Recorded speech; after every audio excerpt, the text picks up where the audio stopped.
सहनावतु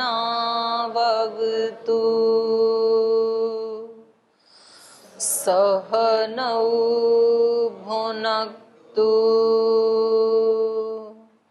सह वीर्यं करवावहै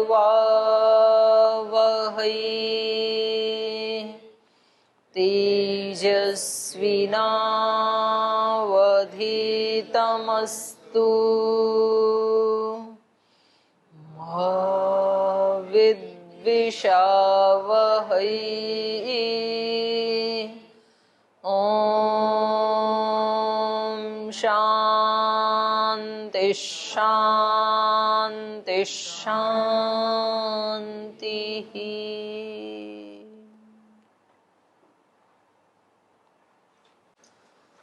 एक सूत्र हमने पढ़ा था वेदांत का।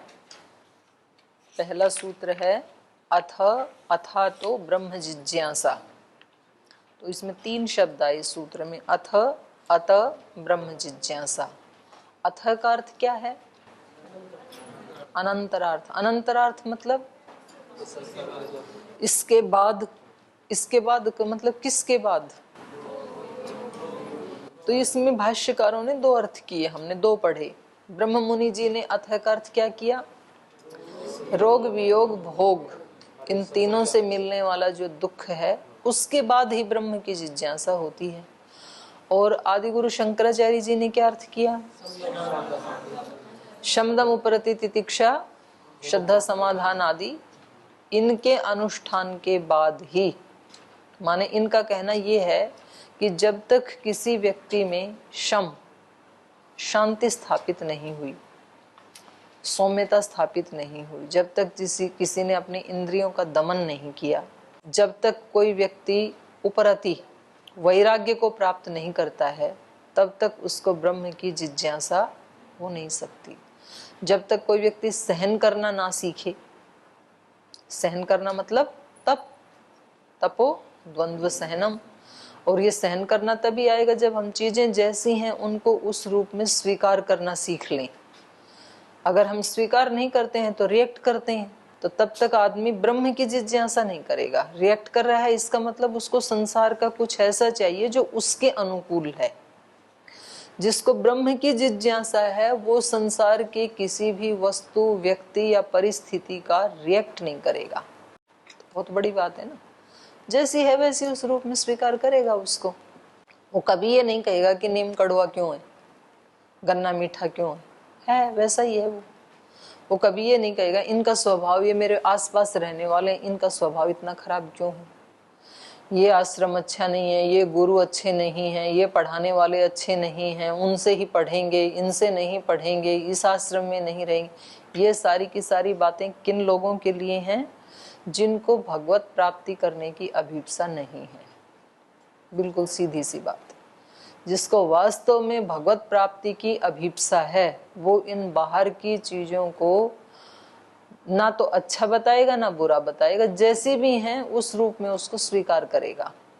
तो ये शंकराचार्य जी का मत है कि जब तक कोई व्यक्ति शम दम उपरति तितिक्षा श्रद्धा से युक्त नहीं होगा तब तक ब्रह्म की जिज्ञासा नहीं हो सकती है।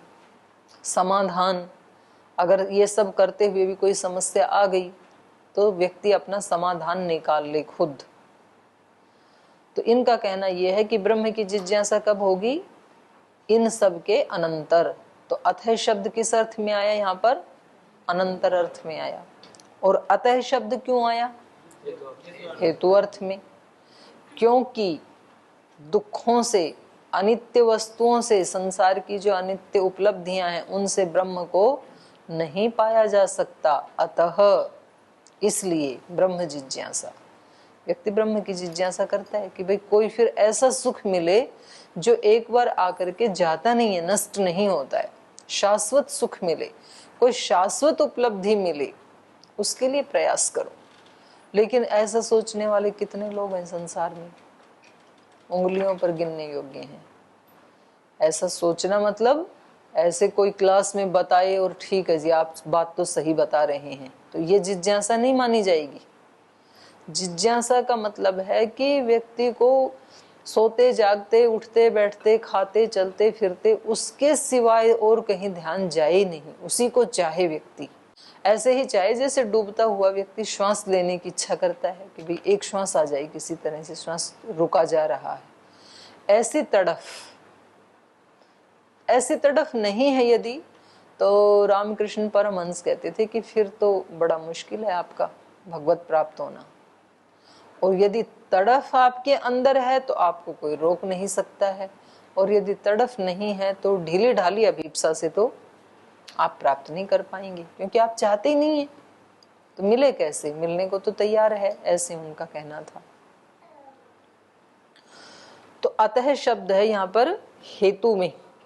हमने सारे संसार के सुख देखे, धन आदि भी देखे, लेकिन उससे वो सदा सदा के लिए सुख देते नहीं हैं। यद निबाधम स्थिर सुखम अथच मृत्यु पर, जो निर्बाध सुख हो जिसमें कोई बाधा ना आए, जो मृत्यु के पार भी बना रहे। क्या पता हम इतने सुख और सुख के साधन इकट्ठे करते हैं, मृत्यु आए और सारे साधन छीन ले, तो हमारा जिंदगी भर का पुरुषार्थ व्यर्थ हो गया। फिर तो कोई ऐसा उपाय हो कि मृत्यु भी आके उसको छीन ना सके पूरे जीवन की कमाई को, तो ऐसा कुछ करना चाहते हैं हम। इसका मतलब एकांतिक और आत्यंतिक सुख के बारे में बोल रहा है। हाँ हाँ, आत्यंतिक शाश्वत अंतिम सुख,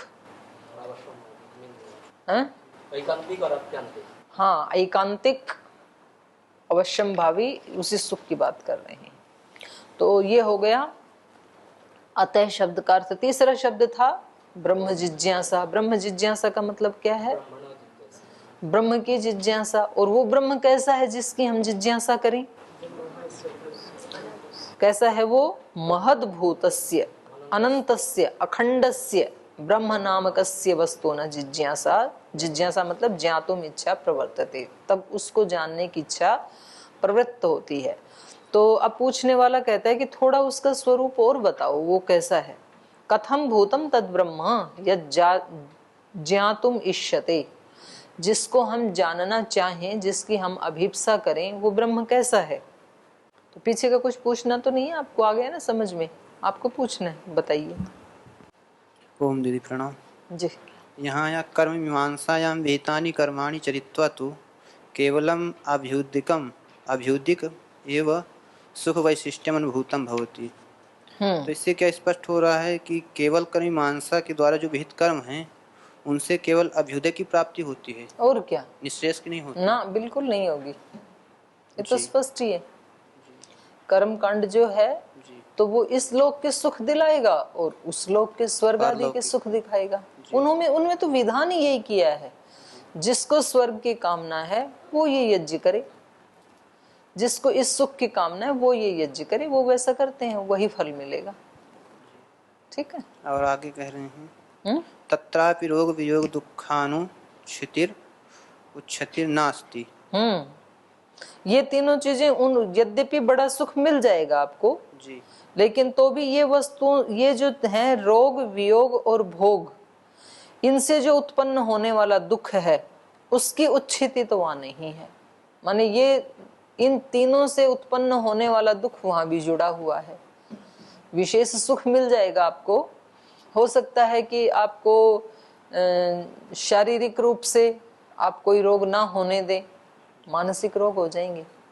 जैसे कि देवों का जो शरीर है वो कैसा है? दिव्य शरीर है, तो उसमें रोग तो नहीं होंगे मनुष्यों की तरह से, लेकिन उनमें ईर्ष्या द्वेष उनमें भी होते हैं। कौन से देवता बड़ा, किसको पहले पूजा जाए, किसका नाम पहले हो। और वियोग भी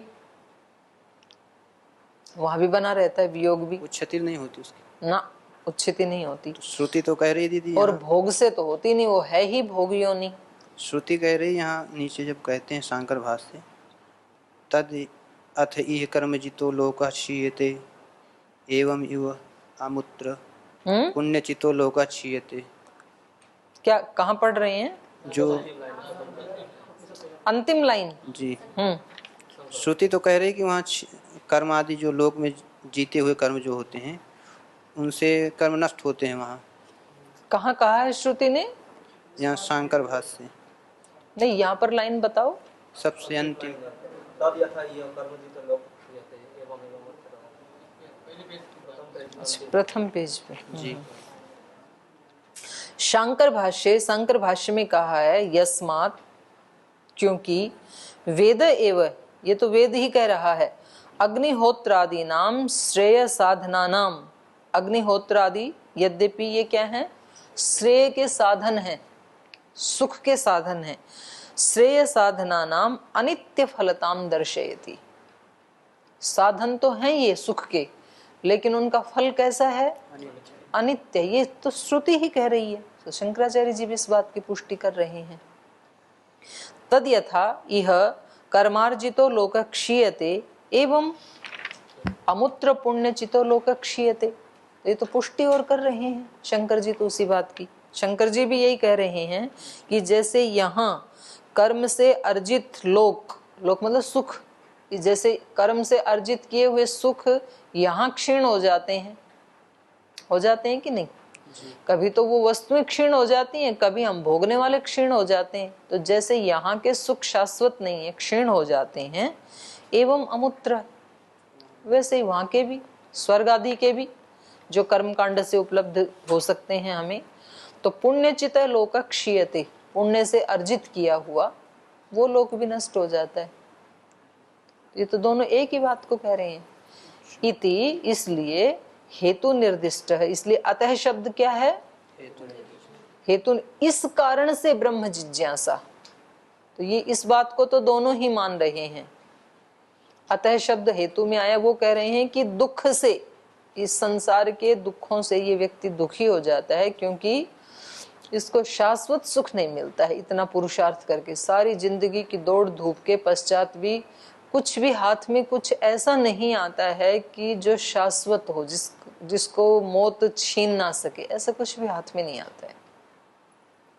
अतः ब्रह्म जिज्ञासा, इसलिए ब्रह्म की ही जिज्ञासा करनी चाहिए। वो जितना भी मिलेगा वो छीनेगा नहीं। इस मार्ग पे व्यक्ति जितना भी बढ़ेगा, क्योंकि ब्रह्म तो अनंत है, ब्रह्म कोई ऐसी लड्डू जैसी वस्तु तो है नहीं कि पूरा का पूरा एक बार हाथ में ले लें, ऐसा थोड़ी है ब्रह्म। ब्रह्म तो अनंत है, तो ब्रह्म के पहले कोई 1% गुण हमारे अंदर आएंगे, इतनी हमारे अंदर श्रद्धा भक्ति पवित्रता आएगी, फिर 2% आएगी, 10% आएगी, 50%, बढ़ता जाएगा ना। विवेक ख्याति अविप्लवा विवेक ख्याति हानोपाय, नहीं, उससे पहले वाला क्या है, ये यम नियमों का अनुष्ठान करने से, योगांग अनुष्ठानात अशुद्धि क्षये ज्ञान दीप्ति अविवेक ख्याते, योग के अंगों का अनुष्ठान करने से अशुद्धि का जैसे जैसे क्षय होता जाएगा, जितना जितना क्षय होता जाएगा। अब मानो किसी व्यक्ति को बहुत क्रोध आता था तो अभी कम आने लग गया, तो ये क्या हुआ, अशुद्धि का क्षय हो रहा है ना। और किसी व्यक्ति को चोरी की आदत थी, बड़ी बड़ी करता था, फिर अब छोटी छोटी करता है, तो कम हो रहा है। कोई व्यक्ति पहले बहुत जल्दी जल्दी रोगी हो जाता था, 1-2 महीने में, अब कभी 1 साल में एक बार होता है, तो क्षय हो रहा है ना, कम हो रहा है। तो योग के अंगों का, योगांग मतलब यम नियम, आसन प्राणायाम प्रत्याहार धारणा ध्यान समाधि आदि जो 8 योग के अंग हैं, उनका अनुष्ठान करने से अशुद्धि का क्षय होने पर ज्ञान दीप्ति, ज्ञान की उत्पत्ति होती है। पर वो ज्ञान की उत्पत्ति एक ही दिन में नहीं होती है पूरा, सूर्य की तरह, और सूर्य भी एकदम से नहीं निकलता है। सूर्योदय के समय भी पहले 5 बजे थोड़ा सा उजाला होगा, फिर उसके बाद थोड़ी लालिमा आएगी आकाश में पूर्व दिशा में, फिर उसके बाद और थोड़ा सा उजाला होगा, फिर धीरे धीरे सूर्य निकलेगा, उसकी 2-4 किरणें आएंगी, फिर ऊपर चढ़ेगा। तो वो उसका भी एक पूरा प्रोसेस है। तो कुल मिलाकर के उसमें 2-3 घंटे लग जाते हैं पूरी चमकदार सूर्य को देखने के लिए। तो ऐसे ही ज्ञान एकदम से नहीं होगा व्यक्ति को, विवेक ख्याति। तो इसलिए यहाँ कहा सूत्र में योगांग अनुष्ठानाद अशुद्धि क्षय ज्ञान दीप्ति। ये ज्ञान दीप्ति कब तक होती रहेगी, अविवेक ख्याति। जब तक आपको विवेक ख्याति ना हो जाए तब तक आपका ज्ञान बढ़ता रहेगा। और अपने जीवन से भी देख लो आप, जो समझ आपको बचपन में थी तो वो समझ अब बढ़ करके थोड़ी सी ज्यादा हो गई। तो बचपन में आप बिल्कुल छोटी छोटी चीजों के लिए मचलते थे, प्लास्टिक के खिलौने, खाने के लिए चॉकलेट, उससे ज्यादा तो कुछ मांगते नहीं थे। अब वो सारे खिलौने, वो चॉकलेट, वो छोटे छोटे आपके खेलने की, प्लास्टिक की गाड़ी, प्लास्टिक की बंदूक जिससे भी बच्चे खेलते हैं, प्लास्टिक की गुड़िया, वो सब कहाँ गई? अब आपके हाथ में कोई ला के दे कि लो इससे खेल लिया करो, तो कैसा लगेगा? रख दोगे उठा के अलमारी में उसको? बोल जी अब तो इसमें कोई इंटरेस्ट नहीं है। और तब तो सोते भी उसी को साथ लेके थे बिस्तर में। फिर आपकी जो समझ है उससे ज्यादा समझ आपसे जो वरिष्ठ आचार्य गुरुजन है उनकी है। वो कहते हैं बच्चे पता लगेगा जब हमारी उम्र में आओगे, तो अभी आपको नहीं पता है। फिर उनसे भी बड़े जो गुरुजन हैं उनको उनसे ज्यादा समझ है, तो सतत इसका विकास हो रहा है। तो ये तो हो गया व्यक्तिगत। और एक जो हम बोलते हैं समष्टिगत, समष्टिगत भी बुद्धि का विकास हो रहा है। मतलब पहले बच्चों को जितनी बुद्धि होती थी उतनी ही बुद्धि लेके आज वाले बच्चे पैदा नहीं हो रहे हैं। आज वाले बच्चे उससे शार्प माइंड को लेके पैदा हो रहे हैं, क्योंकि उनका विकास हो रहा है धीरे धीरे बुद्धि तत्व का। श्री अरविंद का तो ये सिद्धांत है। वो कहते हैं एक समय ऐसा आएगा विकास होते होते कि जब सब लोगों का जो माइंड है वो उच्च मन हो जाएगा, दिव्य मन हो जाएगा, डिवाइन। तो इसका विकास हो रहा है, दिव्य शरीर, दिव्य मन ऐसे हो जाएंगे। तो सृष्टि में भी विकास हो रहा है। तो मैं बता क्या रही थी? मैं ये बता रही थी कि ये समझ का भी विकास होता है, विवेक ख्याति का भी। एकदम से समझ नहीं बढ़ती है। अब जो बहुत बड़े 90-100 साल के लोग हैं उनकी जीवन के अनुभव कुछ और हैं, और एक जो 10 साल का बच्चा है उसके अनुभव कुछ और हैं। तो ये विवेक ख्याति क्रमशः ही विकसित होती है साधना करते हुए। तो जितना जितना विकसित होती जाएगी उतना उतना उसका अज्ञान का नाश होता चला जाएगा। तो इस हेतु से ऐसे कह रहे हैं ये, इस हेतु से ब्रह्म की जिज्ञासा करनी चाहिए। चलो फिर आगे, और तो नहीं पूछना किसी को। तो ये कह रहे कथम भूतम तद ब्रह्म, जिस ब्रह्म की हमें जिज्ञासा करनी चाहिए वो ब्रह्म कैसा है? या ज्ञातुम इष्यते, जिसको हमें जानना चाहिए, जिसको हम जानने की इच्छा करते हैं, तो उसका स्वरूप क्या है? तो इसका उत्तर दे रहे हैं जन्माद्यस्य यतः, कह रहे हैं यस्य यतः जन्मादि। ये जो ब्रह्म है यतः उससे, जो जन्म आदि होते हैं, आदि कहने से जन्म, फिर इसका संचालन और फिर मृत्यु। तो व्यक्ति की इच्छा, जैसे वो जिज्ञासा करता है ना ब्रह्म की, कि भाई ये संसार के जो दुख हैं ये तो इन्होंने तो ज्यादा ही परेशान कर दिया। संसार की जो उपलब्धियां हैं, सुख हैं, ये शाश्वत तो है नहीं। तो कुछ शाश्वत की हमें खोज करनी चाहिए। तो खोज करने के लिए जब वो बैठता है, चिंतन करता है, इस सृष्टि को, प्रकृति को देखता है, तो उसके मन में सहज एक प्रश्न आता है, इस सब को किसने उत्पन्न किया? हम सबको किसने उत्पन्न किया? आखिर कौन इसको चला रहा है? उत्पन्न होने के बाद भी सबके कर्मों का हिसाब किताब कौन देख रहा है? और फिर कैसे ये नष्ट हो जाएगी? तो एक स्वाभाविक सा प्रश्न है ना ये। तो यहां से ब्रह्म की जिज्ञासा शुरू होती है। कौन इस सृष्टि को बनाता है? कैसे ये उत्पन्न हो गई? कैसे ये चल रही है अभी बिल्कुल ठीक ठीक? यहाँ तो रोजाना ब्रह्मचारियों को घंटी बजा के, फिर हाथ में डंडा लेके हाँक के लाना पड़ता है कि चलो अब यज्ञ करो, अब व्यायाम करो, अब प्राणायाम करो, तो भी 2-4 तो बहाने मार ही देते हैं। सूर्य को तो ऐसे कोई हाँक के लाता नहीं है कि चलो अब टाइम हो गया, उदय हो जाओ, अंधकार का नाश करो, ऐसे नहीं। वो तो प्रतिदिन ठीक टाइम पे आ जाता है। और वो हमारे सामने भी ऐसे नियम से चल रहा है। हमारे दादा परदादाओं के सामने भी वैसे ही चल रहा था, उनके दादा परदादा के सामने भी ऐसे ही चल रहा था, उनके पूर्वजों के सामने, उनके पूर्वजों के सामने। ये सूर्य किस किस का साक्षी है? करोड़ों वर्षों से जो जो आत्माएं आई उन सब का साक्षी है ये, किस किसने क्या क्या किया। हमें लगता है ना हमें कौन देख रहा है, तो हमें कौन कौन देख रहा है? सूर्य देख रहा है, हमें दिशाएं देख रही हैं, उन दिशाओं में रहने वाली जो शक्तियां हैं, एक एक दिशा की जो शक्ति है वो हमें देख रही है ना। तो वो हमारे जन्म जन्मांतरों के साक्षी हैं, न केवल इसी जन्म की। उन्होंने देखा हमने पिछले जन्म में भी क्या किया, अभी क्या कर रहे हैं, उससे पिछले में क्या किया था।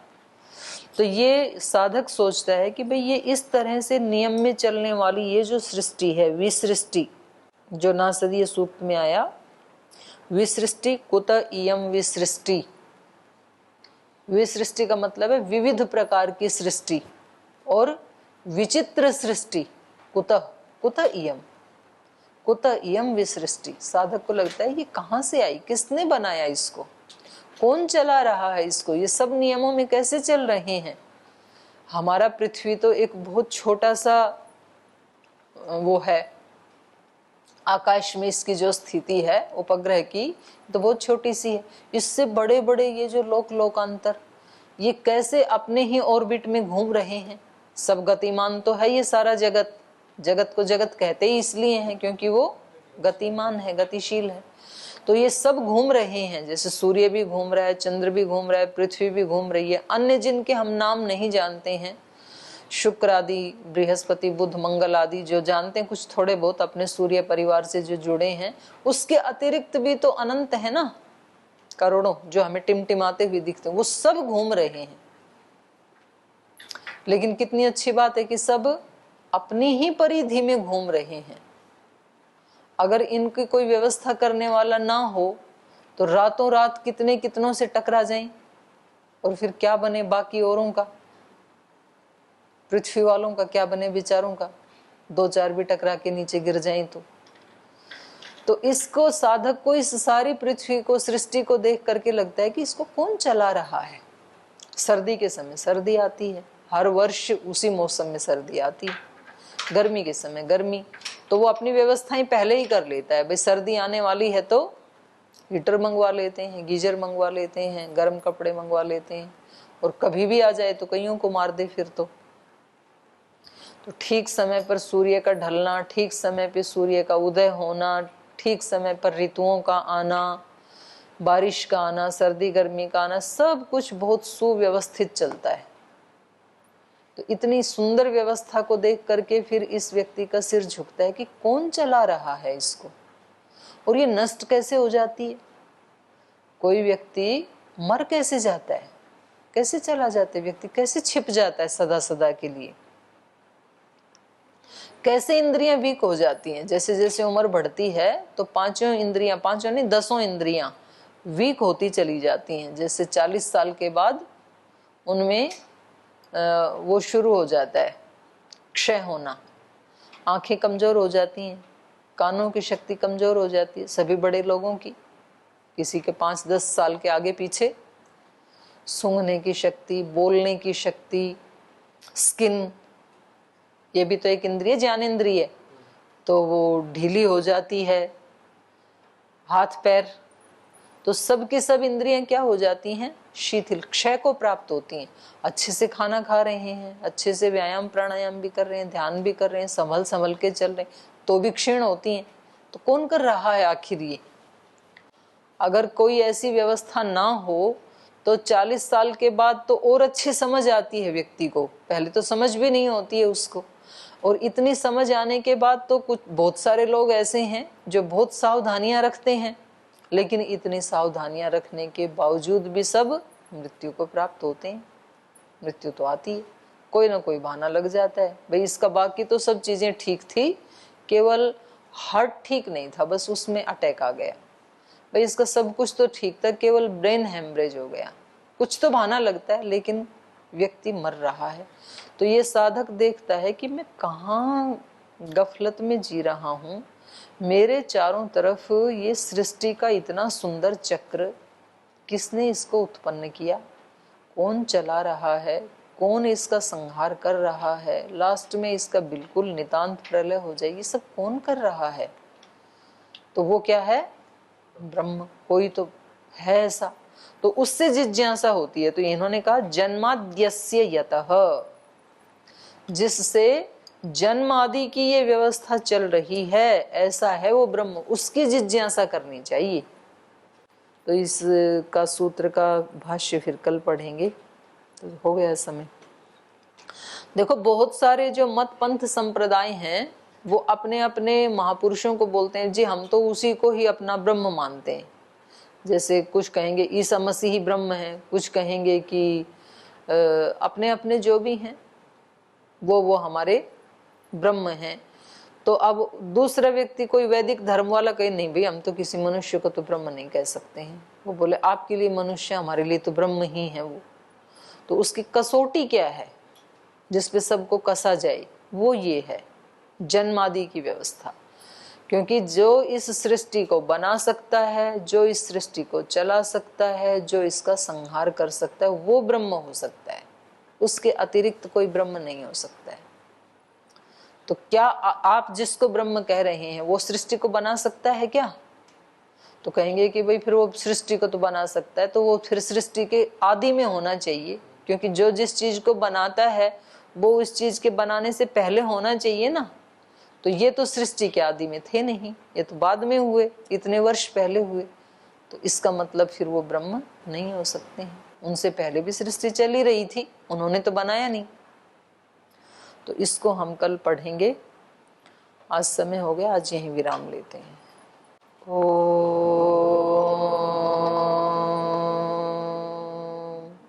शांति शांति शांति।